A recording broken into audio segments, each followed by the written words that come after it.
কবরবাসীর চিৎকার যদি দুনিয়ার মানুষ শুনতো, দুনিয়ার সব মানুষ হাতপেল করে মারা যেত। একমাত্র কবরে বিচার হয়। যদি বিশ্বাস না হয় কবরে আযাব হয়। আগামীকাল যাদের আব্বা মা মারা গেছে বাড়ি যাবেন, বাড়ি যায় আপনার মায়ের বাবার কবরের পাশে একটা গরু বাঁধবেন বা একটা ছাগল বাঁধবেন, বাঁধিয়া সুন্দর খাবার দিবেন। খাবার দিয়ে দাঁড়ালে দাঁড়ায় থাকবেন, দেখবেন ওই ছাগলটাই গরুটা রশি ছিঁড়াছিঁড়ি করবে, চোখ দিয়ে পানি দরদর করে ছেড়ে দিবে, চারিদিকে টালুমালু তাকাইবে। কারণ কবরে আযাব একমাত্র মানব এবং দানব বুঝতে পারে না। কবরে আযাব সমস্ত প্রাণী আল্লাহ বুঝতে দিছে। ওই কবরবাসীর চিৎকার যদি দুনিয়ার মানুষ শুনতো, এই দুনিয়ার সমস্ত মানুষগুলো হাত ফেল করে মারা যেত। আল্লাহ, আমার আল্লাহ, ওই নবান ফেরেশতা একটা হাতুড়ি দিয়ে গর্জন মারবে, শত শত গজ মাটির নিচেই নেমে যাবে, আবার তারে উত্তোলন করা হবে। এইরকম তারে আঘাত করে করে সমস্ত আমলগুলো তার লেখানো হবে। বাবারে, সব আমলগুলো যখন লেখানো হবে, এই বদির কাগজটা গলার ভিতরে লটকা দিয়া বলবে, বান্দা গুড বাই, আমি তোমার থেকে বিদায়। কারণ দুনিয়ার সবাই তোমার বিদায় দিছে, তোমার আমল নামাটা তুমি নিজে লিখে দিছো, তোমার থেকে সব এখন বিদায়। বান্দারে, তোর জন্য জাহান্নাম অপেক্ষা করে। ওই 7টা জাহান্নামের দরজা খুলে দিবে, 7টা জাহান্নাম থেকে অগ্নিকাণ্ড বাইর হয়ে আসবে, 7টা জাহান্নাম থেকে সব কিছু বাইর হয়ে আসবে। কিয়ামত পর্যন্ত এই কবরে আযাবের মধ্যে লিপ্ত থাকবে। ও মুসলমান, শুনে না, শুনে না রে, আফসোস করে নুমান ফেরেশতা ডাকতে বলবে, আমি গুড বাই। যাবার সময় আফসোস করে বলবে, বান্দা 50 বছরের 60 বছরের জিন্দেগি পাইলাম, আমল করলা না, আমল ছাড়া কবরে এসেছো রে বান্দা। তুমি কিয়ামত পর্যন্ত কেমনে থাকবা? কিয়ামত পর্যন্ত এই কবরে তুমি কেমনে কাটাইবা? আমি বিদায় নিলাম। ওই কবরের সঙ্গে সঙ্গে চলে আসবে মুসলমান, শুনে নেন, মুসলমান মনটা নেকিরে ফেরেশতা আসবে। আয়াত একবার গলার ভিতরে লটকানো আছে, সমস্ত জাহান্নামীর পরোয়ানা, দুনিয়ার সমস্ত গজব, সমস্ত আযাবের, সমস্ত পাপের চিহ্ন। তখন সঙ্গে সঙ্গে জাহান্নামের দরজাগুলো খুলে দিবে। কিয়ামত পর্যন্ত আগুনে জ্বলবে, কিয়ামত পর্যন্ত সাপের গর্জন খাবে, কিয়ামত পর্যন্ত যখন পিপাসায় কাতর হয়ে যাবে, চিৎকার মেরে কাঁদবে। জাহান্নামের ফেরেশতা, মালিক ফেরেশতা তার সৈন্যদেরকে বলবে, যাও যাও, মহিলাদের হায়ানি পাশের পানিগুলো নিয়ে যাও। যখন চিৎকার পারবে ফুটন্ত পানিগুলো, মহিলাদের হায়ানি পাশের পানিগুলো বান্দার সামনে হাজির করা হবে। পিপাসায় তৃষ্ণায় কাতর হয়ে যাবে, এইগুলো তারে ভোগ করানো হবে। এবার বান্দার আমল নামা তার বলা হবে, ডাকতে বলে, বান্দা তুমি ধন্য, দুনিয়ার মধ্যে অন্যায় করো নাই, দুনিয়ার মধ্যে নামাজ ছাড়ো নাই, দুনিয়ার মধ্যে কোনো তুমি হারাম জিনিস ভক্ষণ করো নাই, দুনিয়ার মধ্যে বেপরদায় চলো নাই, দুনিয়ার মধ্যে কাউকে ঠগাও নাই, দুনিয়ার মধ্যে কারোর সঙ্গে হট্টগোল করো নাই, দুনিয়ার মধ্যে মাওলার প্রেমে তুমি পাগল ছিলে, মদিনার প্রেমে পাগল ছিলে। ও বান্দা, তোমার সুখবর বান্দারে, ওই দেখো তোমার জন্য জান্নাত অপেক্ষা করে।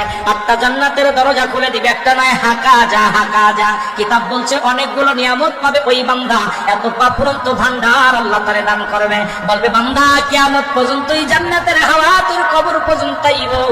যখন যা মন চাবে বান্দা সব ভোগ করতে পারবি। আজ থেকে তোরে কেউ ডিস্টার্ব করবে না, কেউ ঘুমাইলে তোকে আর ডাক দিবে না, খানা খাইতে চাইলে খেলে ইশারা মনে মনে বলবি, জান্নাতি নিয়ামত তোর সামনে চলে আসবে। ওই জান্নাতের গায়ে, গাছের গায়ে একটা লেখা আছে, জান্নাতুল মাওয়ার সামনে। ও মুসলমান, সিদরাতুল মুনতাহা, এই বড়ই গাছটা লেখা আছে। মুসলমান শুনে নাও, এই বড়ই গাছের ফলগুলো শেষে বান্দা আফসোস করে বলবে, আল্লাহর বান্দা ডাকতে বলবো, বান্দা, বান্দা বল, ফেরেশতারা রে, আমি শুনেছি দুনিয়ার মধ্যে জান্নাতুল মাওয়ার গেটে একটা গাছ আছে, যে গাছটার নাম বড়ই গাছ। মুসলমান, ওই বড়ই গাছের ফল মরণের সময় বড়র কথা আমার গোসল করানোর সময় গায়ের মধ্যে দিয়েছিল। ওই সিদরাতুল মুনতাহার একটু ফল আইনা দাও, সঙ্গে সঙ্গে আমার আল্লাহ হুকুম দিবে, ফেরেশতারা রে, দেরি করিস না, দেরি করিস না, জান্নাতি নিয়ামত গুলো কিয়ামত পর্যন্ত আমি আল্লাহর জন্য নির্ধারিত করে রাখছি। শুধু জান্নাত নয়, জান্নাতের সব নিয়ামত পাবে, একমাত্র কিয়ামতের আগে জান্নাতে প্রবেশ করতে পারবে না। তবে জান্নাতি ভোগগুলা সব কিছু তার জন্য নির্ধারিত করে রাখছি আমি আল্লাহ। জোরে জোরে চিল্লায় বলা যাবে না মারহাবা।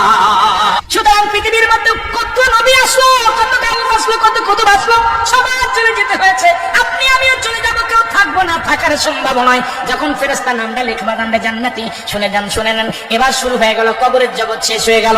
দ্বিতীয় বিপদ হলো মানুষের কিয়ামতের ময়দান। কিয়ামতের ময়দান, কিয়ামতের আগে বাজানদের 70টা আলামত হবে। 70টা আলামতের মধ্যে অধিকাংশ আলামত হয়ে গেছে। এখন বাকি আছে হযরত মুসলমান ঈসা আলাইহিস সালামের আগমন, খানে দাজ্জালের আগমন, ইমাম মেহদী আলাইহিস সালামের আগমন, এদিক হযরতের আগমন। 3টা ভূমিকম্প হবে, একটা পূর্বাঞ্চলে, একটা মধ্যপ্রাচ্যে, একটা পূর্বাঞ্চলে। 3টা ভূমিকম্প হবে। মুসলমান শুনে নাও, পৃথিবীর মধ্যে 39 জন ভণ্ড ইমাম মেহেদী আগমন করেছে। 39 জন ভণ্ড মুসলমান ইমাম মেহেদী আলাইহিস সালাম আগমন করেছে। আর একজন ইমাম মেহেদী আগমন করবে, যিনি হবে সঠিক ইমাম মেহেদী আলাইহিস সালাম। বাংলার জমিনে আইব না। বাংলার জমিনে যদি কোনো ব্যক্তি বলে ইমাম মেহেদী আইছে, তার জুতাতে পিটাইলে নাকি হবে, কোনো গুনাহ হবে না। ইমাম মেহেদীর বাবার নাম থাকবে আবু আব্দুল্লাহ, মার নাম থাকবে আমেনা। ইমাম মেহেদী আলাইহিস সালামের বংশ থাকবে বাজানদে মুসলমান বদুয়া গোত্র, বংশ থাকবে ফাতেমার বংশধর। ইমাম মেহেদী আলাইহিস সালামের নাম থাকবে মুহাম্মদ। ইমাম মেহেদী আলাইহিস সালামের শুনে নেন মুসলমান, এই মুসলমানদের মাথার চুলগুলো থাকবে কোকড়ানো মোকড়ানো। এখন কিয়ামতের ময়দানে যাইতে যায় একটু ইমাম মেহেদীর কথায় চলে যাচ্ছি, কারণ আমাদের দেশের অনেক উলামা ইকরাম শুধু ইমাম মেহেদী নিয়ে আলোচনা শুরু করেছে। আসল ইতিহাসটা কেউ বলে না, শুধু নকল কথা বলে যায়। মুসলমান শুনে নেন, ইমাম মেহেদী আলাইহিস সালামের সিনারা থাকবে সিংহ পুরুষের মতো, এই কপালে থাকবে বুড়োটা থাকবে টানা বুড়ো। ইমাম মেহেদী আলাইহিস সালামের কানের ভিতরে থাকবে লম্বা লম্বা পশম। ইমাম মেহেদী আলাইহিস সালামের সিনারা থাকবে সিংহ পুরুষের মতো, লোকটা থাকবে শ্যামলা বর্ণ, লোকটা থাকবে মাঝারি বর্ণ। ইমাম মেহেদী আলাইহিস সালাম থাকবে পুতলা। এই দুনিয়ার মধ্যে যখন কথা বলতে যাবে তখন বেঁধে যাবে আর উরুতের মধ্যে জোরে জোরে থাবা লাগাইবে। ইমাম মেহেদী আলাইহিস সালামকে চিনার সবচেয়ে বড় উপায় হলো ইমাম মেহেদী আলাইহিস সালাম নিজের উরুতের মধ্যে জোরে জোরে থাবা লাগাইবে। জোরে বলেন মারহাবা।